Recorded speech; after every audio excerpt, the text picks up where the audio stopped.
Hello friends, स्वागत छ मेरो डाक्टर जीके नेपाल युट्युब च्यानलमा।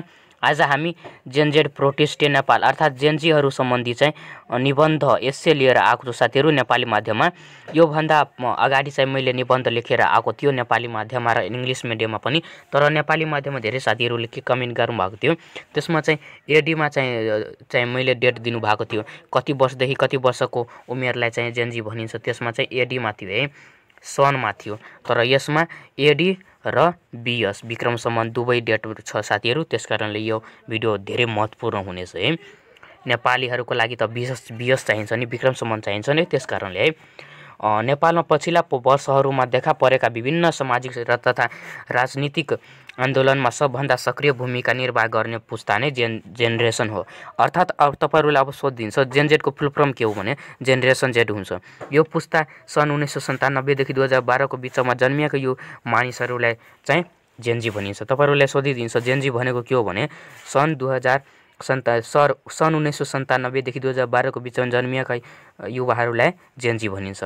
अर्थात् नेपाली डेटमा भन्दाखेरि नेपाली पात्रो अनुसार यो समयावधि विक्रम सम्बन्ध 2054 देखि 2069 सालसम्म जन्मिएका व्यक्तिहरूलाई अर्थात् युवाहरूलाई जेनजी भनिन्छ भन्नु होला है नेपाली डेटमा। यस अनुसार हालको अवस्थिति करिब 13 वर्षदेखि 28 वर्ष उमेर समूहमा युवक युवतीहरू जेनजेड भित्र पर्दछन्।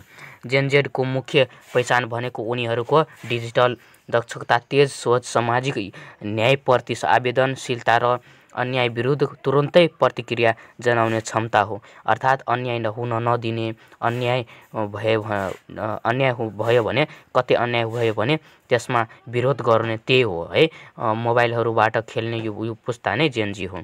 यो पुस्ता इन्टरनेटसँगै हुर्किएको सूचना प्रवाहको गति म अघि नै भने थियो, सामाजिक सञ्जालको प्रयोग र विश्वका मुद्दाहरू बुझ्ने क्षमतामा अत्यन्तै अगाडि छ।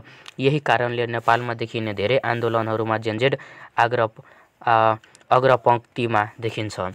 नेपालमा जेनजेडले पठाएको मुख्य यो मुद्दाहरूमा भ्रष्टाचार विरुद्धको आवाज, न्यायिक प्रणाली सुधार, युवाका रोजगारीको समस्या, शैक्षिक सुधार, महँगी सडक सुरक्षा र राजनीतिक पारदर्शिता प्रमुख छन्। फेसबुक, इन्स्टाग्राम, टिकटक र ट्विटर जस्ता प्लेटफर्ममा एउटा मुद्दा उठेपछि केही घन्टामै ठुलो अभियान बन्ने क्षमता यही पुस्ताको सक्रियताले सम्भव भएको हो।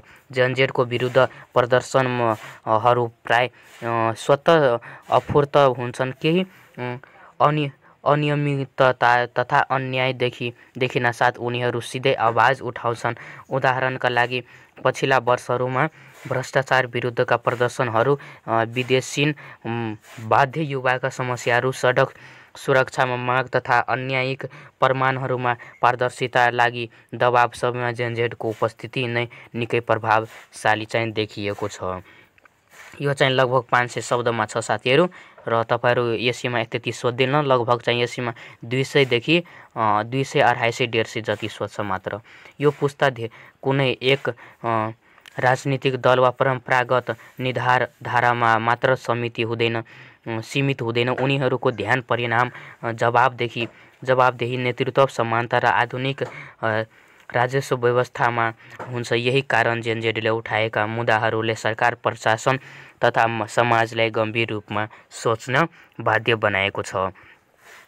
अन्त जेनजेड नेपालका लागि परिवर्तनकारी शक्ति बन्न पुगेका छन् र यही तपाईँहरूलाई उदाहरणको लागि यही हुन् साथीहरू।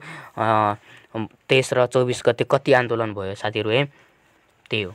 अनि उनीहरूको 23 गते 24 गते कति आन्दोलन भयो है, सबै ठाउँहरूमा जलाउनु भयो है, आग लगाउनु भयो है।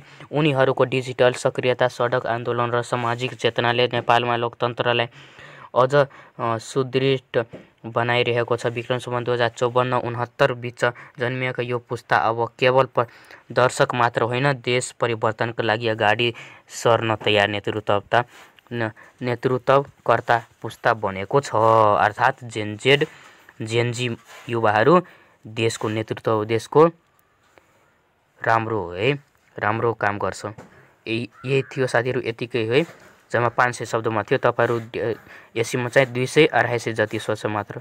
साथीहरूलाई भिडियो कस्तो लाग्यो कमेन्ट गरेर बताउनु होला र च्यानललाई सब्स्क्राइब गर्न नबिर्सनु होला। धन्यवाद। जय नेपाल।